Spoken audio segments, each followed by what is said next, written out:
नमस्कार, आप देख रहे हैं IBC 24। मैं हूं आप सभी के साथ रचना नितेश और महापंचायती में आप सभी का बहुत बहुत स्वागत है। महापंचायती यानी 1 घंटे की महाडिबेट जो हर शनिवार हम आपके मुद्दों पर यानी जनता के मुद्दों पर करते हैं, क्योंकि सवाल आपका है। नदियां कभी शहरों की पहचान हुआ करती थी, उनकी जीवन रेखा हुआ करती थी, लेकिन अब ये दौर लगभग खत्म हो चुका है। नदी नालों में तब्दील हो रही है। सीवरेज का पानी सीधे नदियों में, जीवनदायिनी नदियों में मिल रहा है। नदियों के आसपास अराजकता का आलम है, जिसकी तस्वीरें वायरल होती हैं और जीवनदायक पानी प्रदूषित हो चुका है। घाटों की हालत पहले से भी खराब नजर आती है, चाहे अरपा नदी की बात करें, खारून नदी की बात करें, नर्मदा की बात करें, कान की बात करें या फिर स्वर्ण रेखा की बात करें। ये वो नदियां हैं जो सिर्फ जीवन रेखा ही नहीं है, बल्कि जिनके साथ लोगों की आस्था भी जुड़ी है, मगर इनके संरक्षण और संवर्धन के काम नहीं हो पा रहे। सरकार दिलासे देती है मगर उसके बाद चुप बैठ जाती है। लेकिन असली सच ये है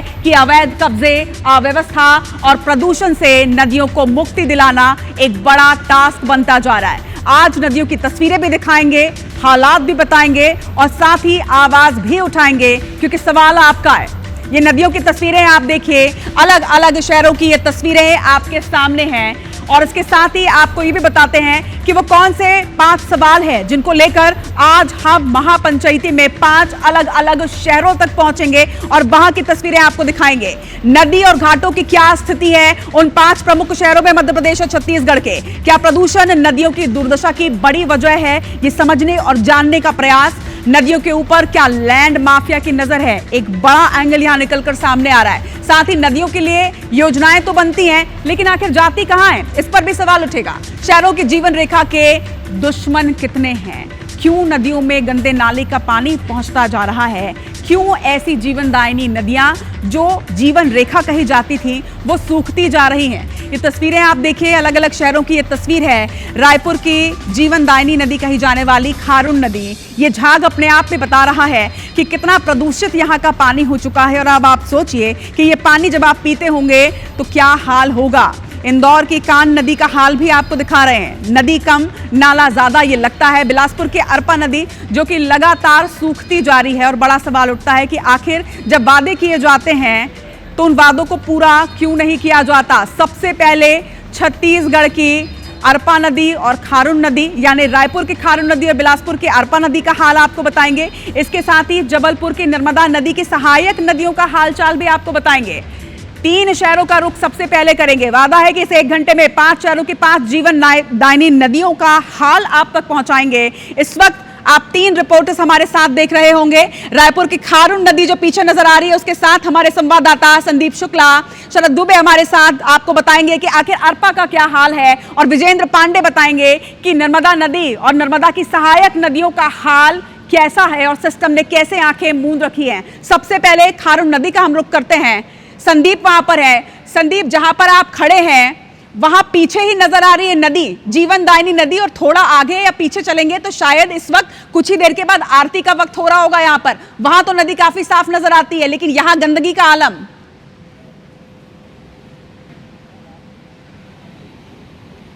बिल्कुल, देखिए, पहले मैं आपको तस्वीर दिखा दूं। जो कचरे का ढेर आप देख रहे हैं पानी पे, ये असल में आपको नाले की तरह नजर आएगी, लेकिन है ये खारून। ये कोई गंदा नाला नहीं है, बल्कि खारून नदी है। और जब तक आप इसे बताएंगे नहीं तो लोग समझ भी नहीं पाएंगे। ये खारून का हाल है। देखिए, ये तस्वीर आप देखिए। इसके बाद जो नाला, चिंगरी नाला खारून में टनों टन कचरा लेकर आ रहा है, ये गाला गंदा पानी लेकर आ रहा है, उसकी तस्वीर दिखाता हूँ। अब देखिए, ये नदी से जितना चौड़ा नाला यहाँ पर खारून में आकर मिल रहा है। तो रचना, तस्वीरें आप देखिए, यमुना का झाग जैसे होता है वैसी झाग है।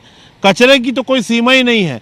और ये सीधा पानी जिस ब्रिज पे मैं खड़ा हूँ, इसके नीचे से होकर सीधे सीधे खारून नदी में जाता है। खारून नदी से रायपुर, भिलाई, दुर्ग, चरौदा, कुम्हारी, WRS कॉलोनी को पेयजल जाता है। अब सोचिए कि क्या ये पानी साफ हो पाएगा। और सबसे बड़ी बात, अभी 10 मिनट में यहाँ पर खारून की आरती शुरू होने वाली है। वो जो लोग हैं उन्हें मालूम ही नहीं है कि वो बेचारे नदी के साथ साथ नाले के पानी की पूजा कर रहे हैं।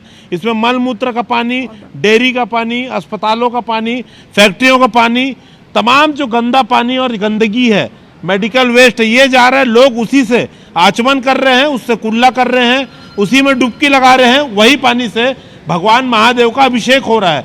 लोगों को पता नहीं है। तो आस्था का कितना बड़ा, आस्था से खिलवाड़ है, स्वास्थ्य के साथ लोगों के खिलवाड़ है। तो नगर निगम के जनप्रतिनिधि और स्थानीय लोग, हमारे साथ तमाम लोग खड़े हैं जो खुद कांग्रेस के महापौर रहते हुए संघर्ष करते रहे, लेकिन कोई काम नहीं हो पाया। बीरेन्द्र देवांगन जी है, इनसे बात करना इसलिए जरूरी है क्योंकि यहाँ के पुराने पार्षद भी हैं। स्थिति सुधर नहीं पाई है बल्कि और विकराल हो गई है। क्या कहेंगे इस बारे में? जैसे पूर्व से ज़्यादा इसमें और समस्या विकराल हो गई है। हम लोग तो लगातार सदन में हर सामान्य सभा में आवाज़ लगातार उठाते रहते हैं। तो हम लोग यहाँ पे सतत सफाई लग रहे थे तो इतना गंदगी नहीं था, मगर इस बार देखें कि इनका ध्यान पूरा हट चुका है, गंदगी बहुत बढ़ चुकी है। मैंने इस संबंध में अपने पार्षद रहते हुए अभी वर्तमान मुख्यमंत्री, उप मुख्यमंत्री, सांसद जी और विधायक जी को मैंने पत्र लिखा है कि यहाँ पे एसटीपी का निर्माण किया जाए ताकि वो शुद्ध पानी कम से कम बाहर ना तो कम से कम नदी में अशुद्ध होगा है। क्यों आ रहा है इतना कचरा, इतनी गंदगी क्यों आ रही है? पूर्व में इनकी जो एक इंजीनियर प्लानिंग एसटीपी पाइपलाइन का विस्तार किया था, उनकी गलती है ये। वो अपने आप समझता था कि दो नाला के पानी एक 1000 से 1200 mm व्यास के पाइप से सीधा चले जाएगा करके, मगर वो उसकी वो जो डीपीआर था बिल्कुल फेलवा डीपीआर था। हमने कई बार उसके विरोध किया कि एक पाइप से नहीं जा पाएगा करके, तकनीकी फेलियर है। रचना जी देखिए, असल में मैं आपको बताऊं, ये चिंगरी नाला है, शहर के सबसे बड़ा गंदा नाला उसमें से एक है। इसका पानी एसटीपी से डाइवर्ट जहां तक मुझे याद है, देखिए आज तो महापंचायती हम ये मुद्दा उठा ही रहे हैं, लेकिन इसके पहले भी हमने ये रिपोर्ट दिखाई थी और आपकी रिपोर्ट के बाद, IBC 24 की इस खबर के बाद महापौर ने संज्ञान भी लिया था और तत्काल प्रभाव से इस पर एक्शन लेने की बात कही थी। कहीं नजर आ रहा है क्या कोई एक्शन प्लान? बिल्कुल, देखिए एक्शन बिल्कुल नजर नहीं आ रहा है। कल ये कूड़े का ढेर जो सामने दिखाई दे रहा है, इसे साफ करने का दिखावा किया गया था, लेकिन हमारी टीम पहुंच गई थी और हमारे रहते रहते में ही ये जो सफाई जो है तत्काल रूप से बंद कर दी गई थी। लेबर लौट गए थे। कोई आपको लग रहा है, भी हम लगातार खबर भी दिखा रहे, कोई असर दिख रहा है? मैं तो सबसे पहले IBC 24 का धन्यवाद देना चाहूँगा कि आपके माध्यम से जो एक आस्था का केंद्र है हमारे राजधानी के साथ पूरे छत्तीसगढ़ में, रायपुर में महादेव घाट, जहाँ पे पुण्य मेला लगता है, यहाँ पे महादेव घाट जो महादेव की मंदिर है, प्राचीन मंदिर है, वहाँ से लगा हुआ खारून नदी में इस तरह से जो गंदगी, मैं खुद अचंभा हूँ देखकर यहाँ पे कि इस तरह की गंदगी, बहुत ही दुर्दशा स्थिति में है खारून नदी। और इसके लिए मैं सीधे हमारे रायपुर नगर निगम में वर्तमान महापौर जी और उनकी परिषद को मैं देता हूँ। गई है, कोई परिवर्तन दिख रहा है आपको साफ? देखिए उनके पास आपके कैमरा में से मैं जरा कहूंगी कि जरा थोड़ा जूम करके दिखाएं इस नदी का पानी। रायपुर वासियों के लिए खास तौर पर ये तस्वीर है, जरा ये तस्वीर आप अच्छे से देखिए। हरा ये पानी, इसी पानी को निकाल कर आप महादेव घाट में शिव जी की पूजा करने जाते हैं, शिव जी की आराधना करते हैं और बहुत से लोग आचमन करते हैं इसी पानी के साथ। ये पानी ऐसा है जिसे आस्था का प्रतीक माना जाता है, आस्था का केंद्र ये जगह है। लेकिन देखिए किस तरह का हाल है। ये तो रायपुर के खारून नदी का हाल है, लेकिन अब रायपुर के खारून नदी का ये जो गंदा हाल है, इसके बाद हम रुक करेंगे बिलासपुर की ओर। शरद अग्रवाल इस वक्त जहां पर खड़े हुए हैं, उनके पीछे जो नजर आ रहा है, दरअसल ये कोई जमीन नहीं है, ये है अरपा नदी, जीवनदायिनी अरपा नदी, जो खुद कब उनको जीवन मिलेगा इस बात का इंतजार कर रही हैं। शरद, आपके पीछे हम सूखी जमीन देख रहे हैं, ये सूखी जमीन नहीं है, दरअसल ये अरपा नदी है और कैसे सूख गई है। लेकिन बड़ी बात ये कि सरकारें आती जाती हैं, महापौर हर पार्टी के बदले जाते हैं, शायद ही कोई ऐसा चुनाव होगा जिसमें अरपा नदी के संवर्धन और संरक्षण का जिक्र नहीं होता होगा, हर किसी के घोषणा पत्र में नाम। लेकिन हाल क्या है वो तो तस्वीरें आपके पीछे ही देख पा रहे हैं हम। जी बिल्कुल, आपने एकदम सही कहा है। मेरे पीछे जो दिख रही है ये अरपा नदी है, जो एक सूखी जगह के रूप में तब्दील दिख रही है। अभी जस्ट पानी गिरा है तो देखिए शहर का नाली का पानी किस प्रकार यहाँ पर बिना ट्रीटमेंट हुए यहाँ पर सीधे बहाया जा रहा है। और इस प्रकार अरपा नदी नहीं बल्कि एक नाले के रूप में नजर आ रही है। नाले का ही पानी केवल जो बह कर आ रहा है वो इस समय अरपा में दिख रहा है, जिसको ऐसे ही गंदे तरीके से छोड़ दिया गया है। एक तो नदी सूखी और उसके बाद नाले का पानी, ये अरपा के साथ एक भद्दा मजाक है इस शहर नगर निगम के द्वारा। और चूंकि ये मामला, अरपा का मामला हाईकोर्ट में भी लंबित था, वहाँ से भी तमाम डायरेक्शन हुए कि अरपा के पानी को ट्रीटमेंट करके छोड़ा जाए, पर बावजूद इसके अरपा के आसपास केवल विकास कार्य किए गए, लेकिन नदी की धार को बनाए रखने के लिए कोई नहीं किया गया। और अब ये देख सकते हैं कि पूरा जो इलाका है एक सूखा जमीन का एक टुकड़ा के जैसा ही नज़र आ रहा है, जिसके चारों तरफ गंदगी है और पानी का नामो निशान नहीं है। इसको लेकर तमाम दावे किए गए और अरपा के पेंड्रा के उद्गम से लेकर यहाँ तक करीब 70 छोटे बड़े नदी नाले मिलते हैं।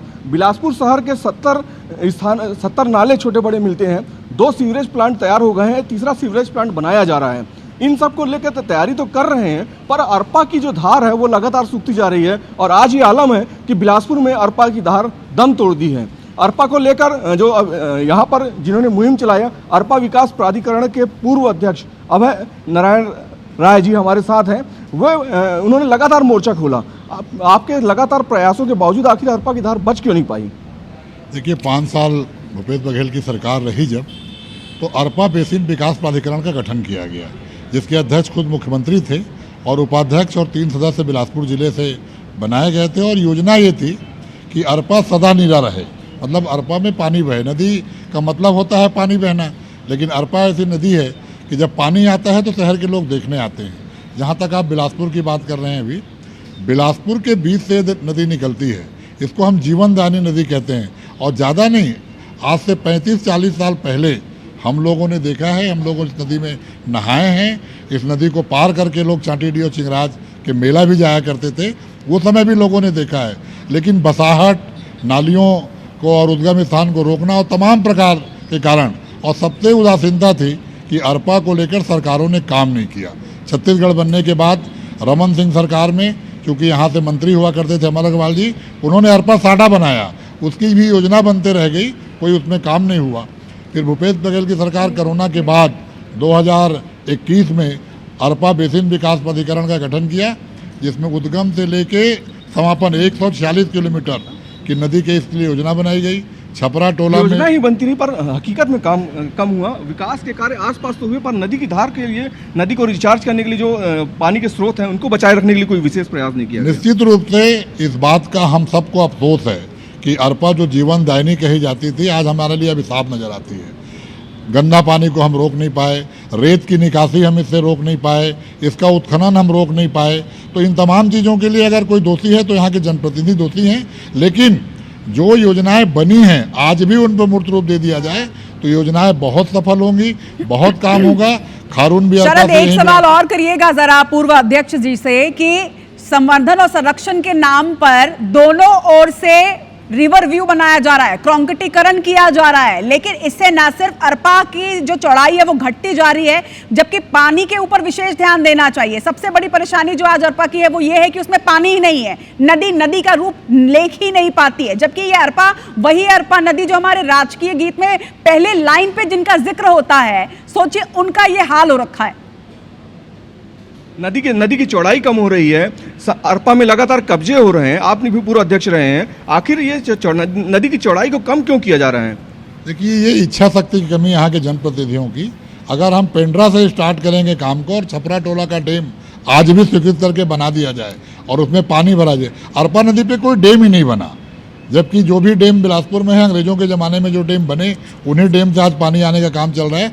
आज भी अगर छपरा टोला में डैम बन जाए, माटी नाला को इधर जोड़ दिया जाए, तो इसमें पानी बहने लगेगा। तमाम स्टाफ डैम भी बनाए गए, वो सिर्फ रेत उत्खनन के लिए, पानी रोको, रेत उत्खनन करो। मैं तो यही कहूँगा कि भूपेश बघेल सरकार में जो अरपा विकास प्राधिकरण बना था, जो इस 1.5 साल में रोक दिया गया है, उन कामों को केवल चालू कर दिया जाए।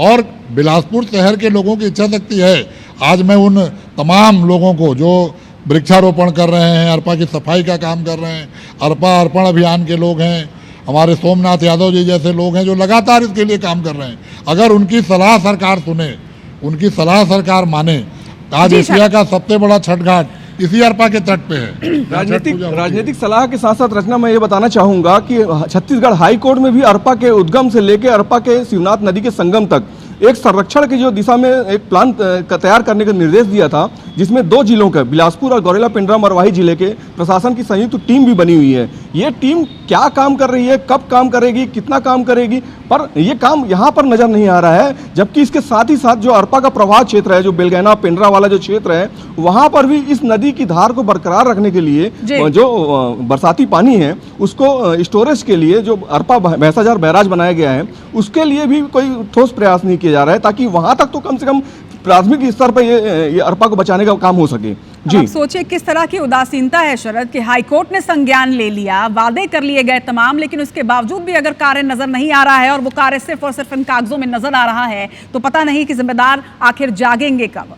अब रुक कर लेते हैं जबलपुर का। विजेंद्र हमारे साथ हैं, कुछ लोगों के साथ हैं। विजेंद्र, हमने कई बार जबलपुर में पहुंचकर वहां पर महापौर से भी बात की, वादे भी सुने कि नर्मदा नदी का जल लेकर ये शपथ लेते हैं कि नर्मदा नदी का संवर्धन संरक्षण होगा।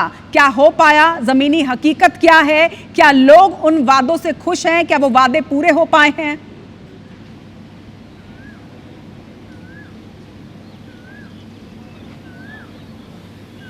रचना, यहाँ कुछ पंक्तियाँ मुझे याद आती हैं कि रात भर घाट पर सिर छुपाए फूट फूट कर रोती रही नदी, तुम सुन कहाँ सके अपने ही शोर में उसकी सिसकियों की आवाज़। तो मैं कहूँ कि यहाँ जबलपुर की भी अगर हम बात करते हैं तो नदियाँ तिल तिल करके मौत का शिकार हो रही हैं, लेकिन उसकी मौत की आवाज़, सिसकियों की आवाज़ मानो सिस्टम सुनना ही नहीं चाहता। कान बंद कर रखे हैं, आंखें बूंद कर रखी हैं। और अभी दृश्य मैं आपको नर्मदा नदी की एक प्रमुख सहायक नदी का दिखाऊंगा। ये दृश्य है गौर नदी का, जो कि नर्मदा नदी में सीधे मिलती है। और आप मेरे कैमरा पर्सन सबसे पहले आपको दिखाएंगे कितना खूबसूरत नज़ारा इस प्रदूषण के बावजूद कुदरती तौर पर आपको दिखेगा कि ये अपनी अथाह जलराशि के साथ ये गौर नदी नर्मदा नदी में मिलती है, तभी नर्मदा सदा नीरा होती है और 1312 किलोमीटर का सफ़र तय करती है। लेकिन आप देखेंगे कि यहाँ पर बड़ी संख्या में डेयरियाँ स्थापित हैं। एनजीटी का आदेश है, हाईकोर्ट का आदेश है कि यहाँ पर डेयरियों का अपशिष्ट बहाया नहीं जा सकता। लेकिन जबलपुर शहर से बाहर आते ही जब हम गौर नदी के किनारे पर पहुँचते हैं तो आपको मैं दिखाऊँगा कि यहाँ पर किस तरह से डेयरियों का अपशिष्ट सीधे बिना किसी ट्रीटमेंट के नदी में मिलाया जा रहा है और दम तोड़ती ये नदी यहाँ पर नज़र आएगी। न सिर्फ वो नज़ारा जो मेरे कैमरा पर्सन आपको दिखा रहे हैं, पीछे तरफ भी आप देखेंगे कि नदी को एक तरह से सीवर में या कूड़ा घर में तब्दील करके रखा गया है। लगातार यहाँ पर कचरा डंप किया जा रहा है, अपशिष्ट पदार्थ जो है वो मिलाया जा रहा है। आगे पोल्ट्री फार्म संचालित है, मृत जानवरों को यहाँ पर फेंक दिया जाता है। इतना सुंदर घाट जो कि पर्यटन का एक केंद्र बन सकता है, ये रिवर राफ्टिंग के लिए बेहतरीन स्थान है। गौर नदी में जब हम आगे जाते हैं, चूँकि इसमें रॉक्स इस तरह से हैं, उनके बीच से जब पानी बहता है तो अद्भुत ही नज़ारा यहाँ पर दिखता है और ये पर्यटन का एक बहुत शानदार केंद्र बन सकता है। लेकिन नेग्लिजेंसी की आप हद देखिए कि यहाँ पर प्रदूषण की वजह से ये गौर नदी, नर्मदा की सहायक नदी दम तोड़ रही है। लोग क्या कहते हैं हम जानना चाहेंगे। मैं सबसे पहले तो IBC 24 का बहुत बहुत धन्यवाद करना चाहता हूं। किसी ने आज हमारी गौर नदी की याद रखी, याद ली। इस समय एक समय ऐसा था, इस गौर नदी का पूरा गांव पानी पीता था, यहाँ से बरेला पानी सप्लाई होता था। लेकिन शासन ने डेयरी वालों के लिए से घुटना टेक के और यहाँ का बरेला का सप्लाई जो कोसम घाट से चालू कर दिया। थोड़ा आगे यहाँ से 3 किलोमीटर एक ट्रीट प्लांट लगा हुआ है जो पूरा शहर पानी पीने को मजबूर है। कमरिया फैक्ट्री से लेके सब जगह पानी यहीं गौर नदी का जाता है। और यहाँ गांव वाले भी हम लोग इतने मजबूर हैं यहाँ पे नहाने धोने के लिए कि हाथ नहीं डाल सकते इस पानी में। क्या ये स्थिति बन गई है और वजह क्या आप इसकी मुख्यतः मानते हैं? और जैसा आप बता रहे हैं कि इतना स्वच्छ पानी हुआ करता था जिसे पिया जाता था, लेकिन अब बहुत ज़्यादा स्वच्छ रहता था। यहाँ के आजू बाजू के 10-20 गांव के लोग यहाँ पे गर्मियों के दिनों में आते थे और खूब नहाते थे बढ़िया, जैसा कि आज नर्मदा जाते हैं। लेकिन डेयरी वालों की वजह से, डेयरी वालों का सीधा नहला के भैंस का मुंह, गोबर, वो बच्चे जो मर जाते भैंसों के, वो नदी में डाल दिए जाते। थोड़ी आगे जनता डेयरी है, आप वहाँ का हाल देखेंगे तो एक नाला बना हुआ पड़ा है। बाजू में देख रहे हैं आप मुन्ना डेयरी का, ये भी आप सामने हैं। और 24 ने आज अगर बहुत, हम गाँव वालों के लिए बहुत बहुत धन्यवाद देता हूँ मैं 24 को। IBC 24 का यही कोशिश होती है कि जनता की आवाज़ हम उठाएं और चूंकि सवाल तो जनता का ही है। आपसे मैं जानना चाहूँगा क्या स्थिति है यहाँ पर? स्थिति बहुत ज़्यादा ख़राब है। यहाँ पे डेयरियों का जो मलमूत्र पूरी तरह से नदी में पानी में मिल जाता है। यहाँ आज की स्थिति में कोई नहाने के लिए तैयार नहीं। क्या चाहते हैं आप सरकार से? सरकार से ये गुजारिश है कि ये स्वच्छ पानी बनाए रखें और डेयरी वालों को बंद किया जाए। आप क्या कहेंगे? तो देखिए ये स्थानीय लोग हैं यहाँ पर, रचना, जो कि इस सालीवाड़ा गांव में हूँ दरअसल में, जहाँ से गौर नदी होकर गुजरती है और सीधे जाकर ये नदी नर्मदा नदी में मिलती है। प्रमुख सहायक नदियों में से एक है और जब ये प्रदूषित है तो जाहिर सी बात है अपने प्रदूषण के साथ ही प्रदूषित कंटेंट्स को लेकर ही वो सीधे नर्मदा में समाहित होती है, जिससे प्रदेश की जीवन रेखा की सेहत भी बिगड़ रही है। और उसके बावजूद चुप्पी है।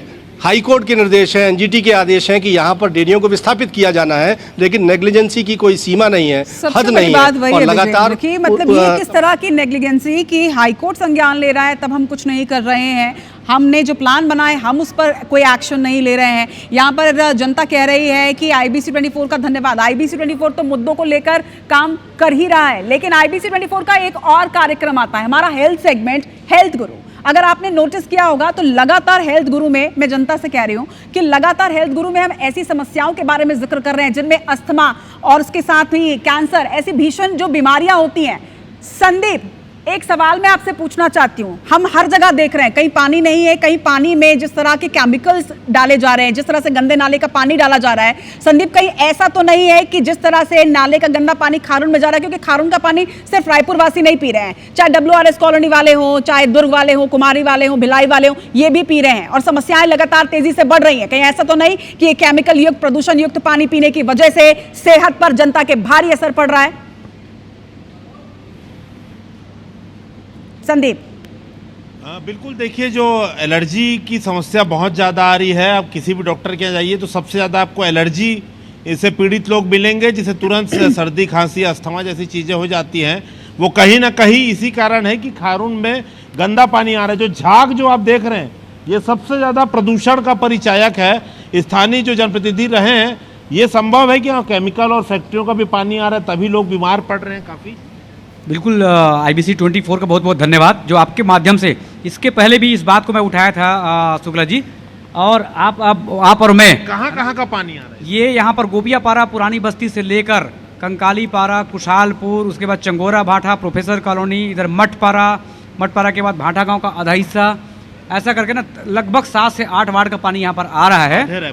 आधे रायपुर का मान के चलिए। ये रायपुर शहर का सबसे बड़ा नालों में से एक है। मैं अपने कार्यकाल में पूरे 5 साल ये चिंगरी नाला का मुद्दा उठा रहा है ना। एक तरफ जो मेरे हो ही नहीं पाया, हम तो 5-10 सालों से दिखा रहे हैं। अच्छा, ये देखिए सबसे ज़्यादा महत्वपूर्ण नाविक भी हो जाते हैं जो इस पर डुबकी भी लगाते हैं, रोजगार भी करते हैं। कैसे पानी के स्वाद कैसे है, क्या पिए बार छुए बार लायक है, नहीं है, बदबू आती, किस टाइप के पानी, केमिकल टाइप हो गए है का? ये तो छुए के लायक नहीं है, बहु नहाए को बहुत दूर बात है। वहाँ तीर में जावे तो इतना बास मारते है कि आदमी मन, हमार मन के रोजगार खत्म हो के पारी आगे है। अभी देख प्रशासन है जो चेम्बर बना है, ओला आधा दूरा छोड़ के भाग गए है। और जो गंदगी फैलत ना, पहली वो चेम्बर नहीं बनी, तो साफ सुथरा चलत रही से, चेम्बर आधा दूरा छोड़ के चले गए ना, ओकर से तो ज्यादा मतलब अंडरग्राउंड पाइपलाइन से पानी चंदनडी STP जाना है, लेकिन यही आ रहा है। STP अधूरा पड़ा है, पूरा हो जाएगा तो कितना फायदा मिलेगा? पूरा हो जाएगा तो फायदा होगा, और हमारे महादेव घाट नदी में साफ पानी आएगा, और बाहर से लोग आते हैं, इस गंदगी से परेशान होते हैं, और उससे महादेव घाट का बदनामी होता है। देखिए सबसे ज़्यादा खराब बात, दुखद बात यह है रचना जी की 100 मीटर पे घाट है।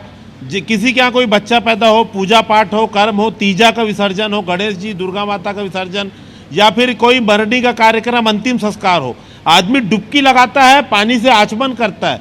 वो कौन सा पानी है? वो ये पानी है। अगर हम दिखाने लग जाए हर दिन तो आदमी का भरोसा उठ जाएगा सिस्टम से और नदियों से। उन बेचारे लोगों को पता ही नहीं कि मल मूत्र, केमिकल, अस्पतालों का पानी से वो डुबकी लगा रहे हैं, विसर्जन कर रहे हैं। अभी जिस समय मैं आपसे बात कर रहा हूँ, खारून की आरती हो रही है, तो क्या खारून की आरती हो रही है? बिल्कुल वही जिक्र हम कर रहे थे संदीप की कुछ ही देर के बाद आरती होगी। आरती की तस्वीरें भी निकलकर सामने आती हैं। आरती के वक्त सैकड़ों लोग वहां पर जुटते हैं, लेकिन उसके ठीक पहले पानी देखिए आप, कितना गंदा ये पानी है। कहीं अरपा नदी है जहां पानी ही नहीं है, कहीं नर्मदा नदी की सहायक नदियां हैं जहां पर सिस्टम ने आंखें मूंद रखी है कि किस तरह से उनका संवर्धन और संरक्षण होगा। तो कहीं खारून नदी का ये पानी आप देखिए, इसको देखने के बाद शायद कभी आप इसे महादेव को चढ़ाने के बारे में नहीं सोचेंगे और ना ही कभी इसे पीने के बारे में सोचेंगे। तो इन शहरों के हालात हमने देखे कि कैसे अरपा नदी जो कि सूख चुकी है, उसके लिए वादे तो किए गए लेकिन काम नहीं किए गए। उसी तरह से हमने आपको नर्मदा नदी का हाल भी दिखाया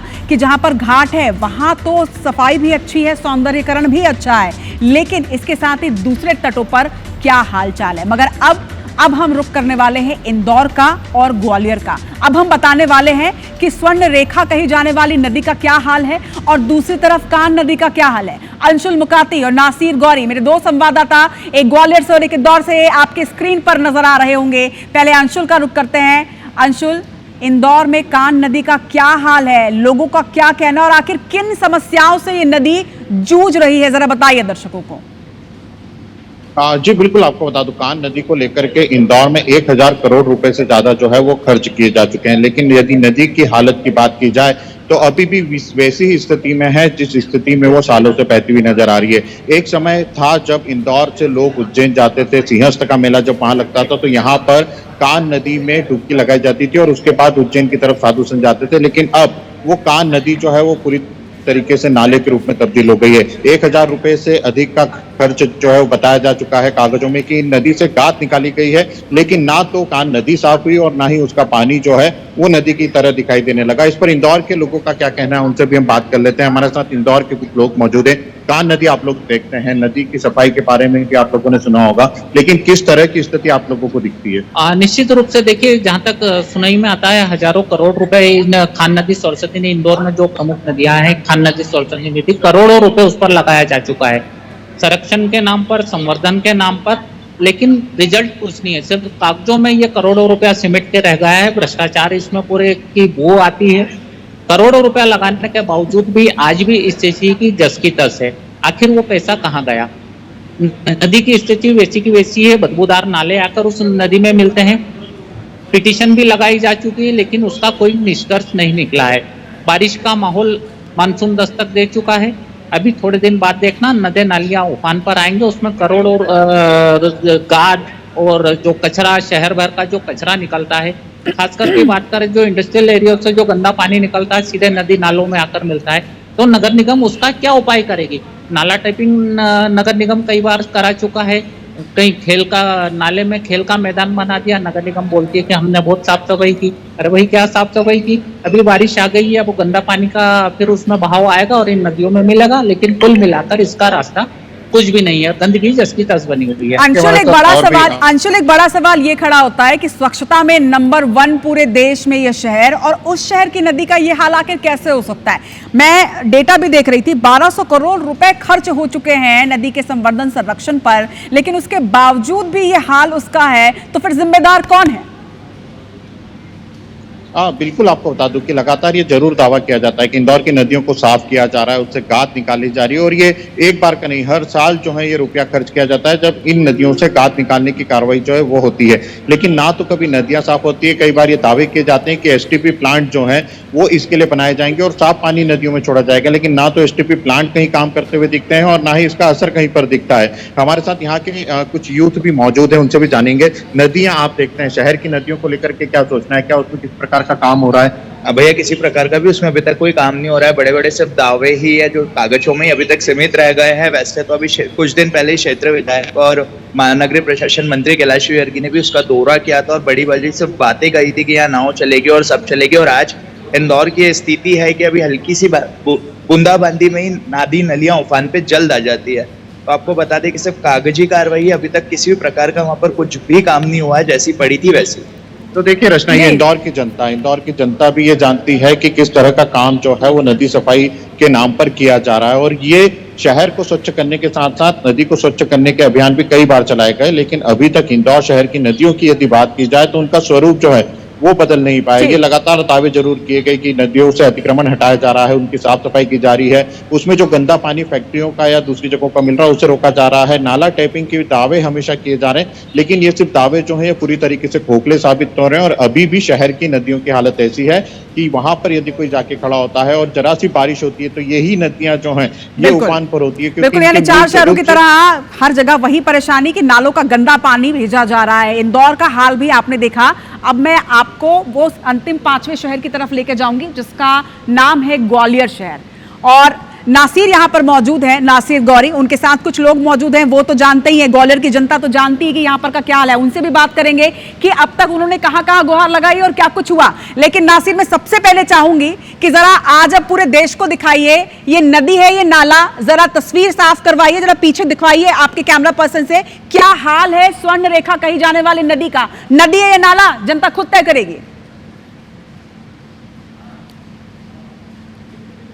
बिल्कुल जाहिर सी बात है रचना, आप देखेंगे कि मैं जिस नदी पर खड़ा हुआ हूँ ये ग्वालियर की स्वर्ण रेखा नदी है। 200 करोड़ रुपए से ज़्यादा की राशि इसको संवारने पर खर्च हो गई, लेकिन हालात देखिए 150 नाले मिलते हैं इसके अंदर, और इसको लेकर हाईकोर्ट भी काफ़ी गंभीर है। और जैसा कि प्रशासन और सरकार की कोशिश ये थी कि इसको इंग्लैंड की टेम्स नदी की तर्ज पर इसको विकास किया जाए, इसको साफ पानी बहाया जाए, लेकिन उसके बावजूद भी 200 करोड़ रुपए खर्च हो गए, लेकिन हालात नहीं बदले। सीवर का पानी है, नाले का पानी है, बदबूदार पानी है और रियासत कालीन है। आप देखेंगे हिस्टोरिकल बिल्डिंग्स है। इसके साथ ही इस मुद्दे को लगातार जो उठा रहे हैं, यानी कि याचिका कोर्ट में भी लगाई हुई है। रतोनिया जी क्या कहेंगे, अभी क्या स्थिति है आपकी पिटीशन की, क्यों लगाई आपने पिटीशन? देखिए इस नदी को जिस तरीके से सपने दिखाए गए कि टेम्स नदी की तर्ज पर डेवलप करने के सपने दिखाए गए और हज़ारों करोड़ रुपए इस पर बर्बाद कर दिए गए, और अब इसे विकास के नाम पे इस नदी को बर्बाद करने का काम किया गया। जब से इसमें पानी होगा, पानी कभी आया ही नहीं, और आया तो सिर्फ नाले का पानी आया, वो भी कई जगह जो है अब सूखी पड़ी हुई है। और हमने इसमें जो है इसको दोबारा से रिकन्स्ट्रक्शन करने के लिए, इसका तल कच्चा करने के लिए जो है पिटीशन लगाई थी, लेकिन कई सारे न्यायालयीन आदेशों के बावजूद भी ये नदी जस की तस है। और कई बार अभी वर्तमान में एक आदेश सबसे बड़ा जो न्यायालय ने दिया था, उसमें कहा था कि सोशल जो वेरिफिकेशन होना चाहिए, सोशल जो है ऑडिट होना चाहिए इसका। जब हम लोग अधिकारियों के साथ गए न्यायालय के कहने पर, तो न्यायालय उसमें झूठी रिपोर्टें बना के पेश की गई कि इस नदी में एक भी नाला नहीं मिलता है, एक भी जो है किसी भी प्रकार की गंदगी नहीं। बड़ा सवाल है, क्या कहेंगे, नाला नहीं मिलता है, कोर्ट में तो ये दलील दे देते हैं प्रशासन, आपकी नजरों में क्या है? ये दुर्भाग्यपूर्ण है कि हमारा देश और हम लोग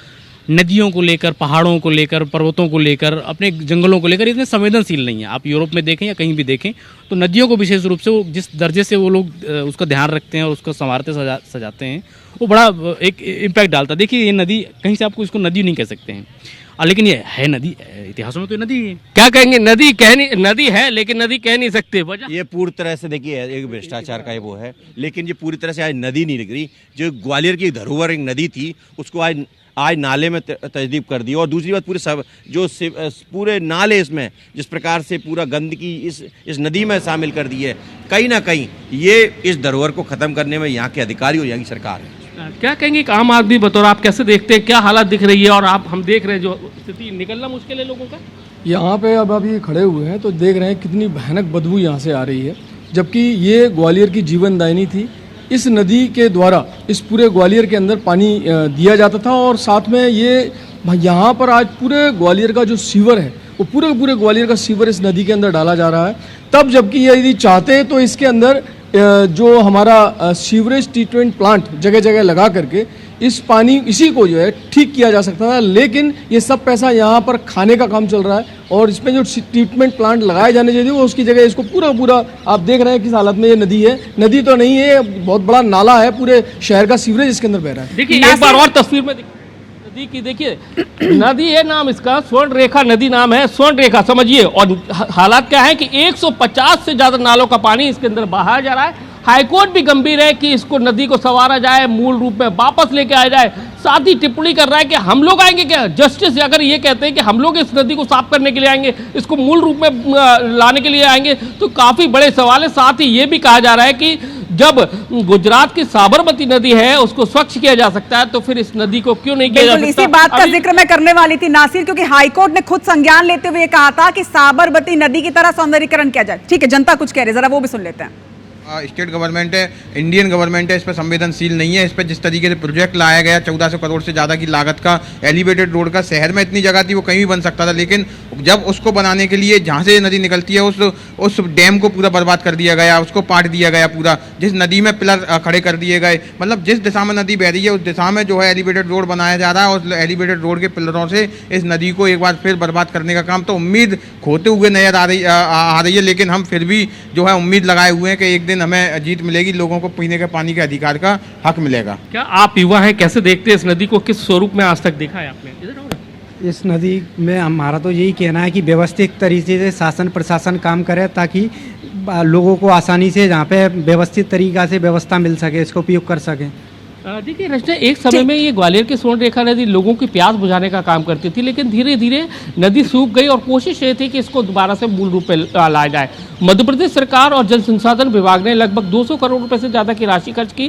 फिर सेंट्रल गवर्नमेंट ने और स्टेट गवर्नमेंट ने हिस्टोरिकल जो इमारत है उसको संवारने का काम किया। लेकिन आज हालात क्या है ये आपके सामने है क्योंकि इसमें ग्वालियर शहर के 150 से ज़्यादा जो नाले हैं उनका पानी बाहर जाता है। अब सवाल ये है कि ये वापस कभी मूल रूप में लौट पाएगी या नहीं। हालांकि हाईकोर्ट काफ़ी ज़्यादा गंभीर है, समय समय पर टिप्पणी कर रहा है और चेता रहा है। हाईकोर्ट बार बार पूछ रहा है आखिर क्यों नहीं हो पा रही है, साफ इसका जवाब दे। लेकिन लगातार जिस तरह से प्रशासनिक जो अफसर है वो उनको गुमराह कर रहे हैं, तो ऐसे में कहना मुश्किल है कि ये फिर से मूल स्वरूप में लौट पाएगी। समझा जा सकता है नासिर, अगर हाईकोर्ट संज्ञान ले रहा है और फिर भी कुछ एक्शन नहीं हो रहा है तो कितनी बड़ी बात है। इतनी खराब है कि इसको नदी कहना मुझे ठीक नहीं लग रहा है, तो मैं इसको नाला ही कहूँगा। बताइए, जब बता रहे हैं कि इसको टेम्स नदी की तर्ज पर बनाया गया था, कितना पैसा इसको खर्च किया गया होगा इस मूल रूप में लाने के लिए। कितना प्यारा है, सामने पुल बनाया गया, इधर इतना अच्छा बढ़िया पूरा हिस्टोरिकल चीज़ें बनाई गई, साइड में बनाया गया और ये कई किलोमीटर तक बनाया गया। पर हालात यूँ हैं कि पैसा आता है, पैसा बर्बाद होता है। नदी तो है नहीं, कहीं नाला बह रहा है और नाले बहाने के लिए हम लोग हज़ारों करोड़ रुपये बर्बाद कर रहे हैं।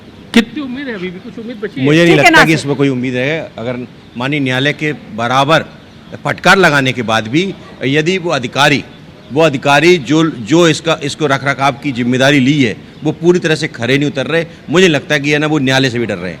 तो समझा जा सकता है कि लोगों को भी अब उम्मीद कम बची है, क्योंकि जिस तरह के जो हालात हैं, क्योंकि 30 साल हो गए, यानी कि 3 दशकों से ऐसे ही हालात देख रहे हैं। कोशिश यही है कि प्रशासन के लोग जागे, हाईकोर्ट भी बार बार कह रहा है। अब देखना यही है कि वाकई में अफसर जाग पाते हैं, इस नदी को दोबारा से जिंदा कर पाते हैं। निश्चित तौर पर हाईकोर्ट की भाषा अगर कोई नहीं समझ पा रहा है तो फिर वो क्या समझेगा। कान नदी का हाल हमने आपको दिखाया, स्वर्ण रेखा नदी का हमने हाल दिखाया। हाईकोर्ट कह रहा है कि सौंदर्यीकरण कीजिए, लेकिन सौंदर्यीकरण छोड़ दीजिए, कम से कम साफ तो कर दीजिए इन जीवनदायिनी नदियों को। बहुत शुक्रिया आपका अंशुल, बहुत शुक्रिया आपका नासिर। तो हमने आपको 5 अलग अलग शहरों की तस्वीरें दिखाई, 5 अलग अलग शहरों की वो तस्वीरें जो जीवनदायिनी नदियों की तस्वीरें हैं। आप सोचिए इन जीवनदायिनी नदियों का क्या हाल हो रखा है। केमिकल युक्त पानी इसमें डाला जा रहा है, गंदे नाले का पानी इसमें मिल रहा है, सीवरेज का पानी इसमें मिल रहा है, ना कहीं पानी सूख रहा है, पानी है ही नहीं। ये क्या हाल है। और इसीलिए हम कह रहे थे कि नदी करे पुकार, बचा लो सरकार। उम्मीद करते हैं कि महापंचायती के बाद कम से कम अब तो सरकार नदियों की पुकार सुनेगी और जो नदियां चीख चीख कर कह रही हैं कि बचा लो सरकार, कुछ तो कदम उठाए जाएंगे। नमस्कार।